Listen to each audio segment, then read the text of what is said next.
Moje ime je Manca Dolenc in kombinacijo vožnje s kolesom in vožnje z vlakom v službo prakticiram že 2 leti.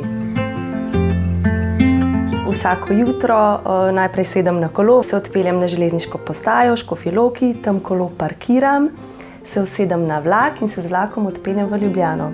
Na železniški postaji v Ljubljani imam drugo kolo, na katerega sedem in se v taki prijetni, udobni vožnji odpeljem do službe.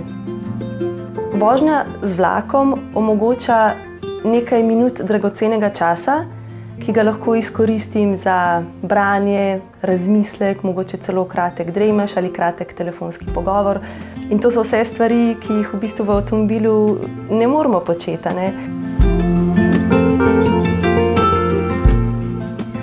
Jaz se sicer niti dežja ne ustrašim, tudi v kakšnem nalivu se vendarle usedem na kolo in odpeljem, morda le kakšen novo zapadli sneg ali pa poledica bi me odvrnila od tega, da bi se usedla na kolo.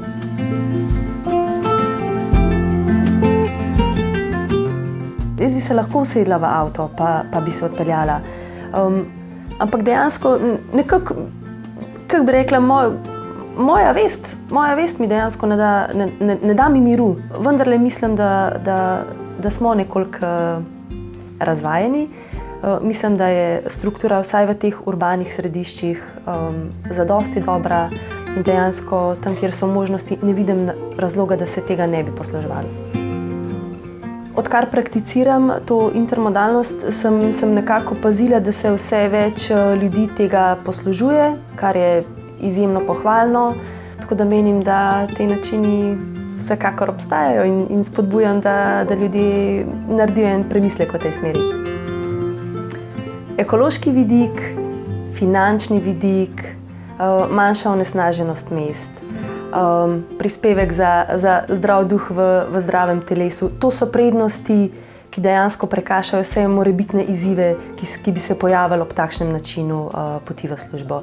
In jaz spodbujam, pozivam ljudi, da naj tej možnosti dajo priložnost in verjamem, da bojo v tem načinu našli neko novo zadovoljstvo. Sem ponosna, da sem ambasadorka kolesarjenja in si za prihodnost želim, da do premikov v glavi pride čim prej, v smeri trajnostne mobilnosti, v smeri dobrobiti za družbo. Verjamem, da je prihodnost človeštva lahko le trajnostna ali pa ni.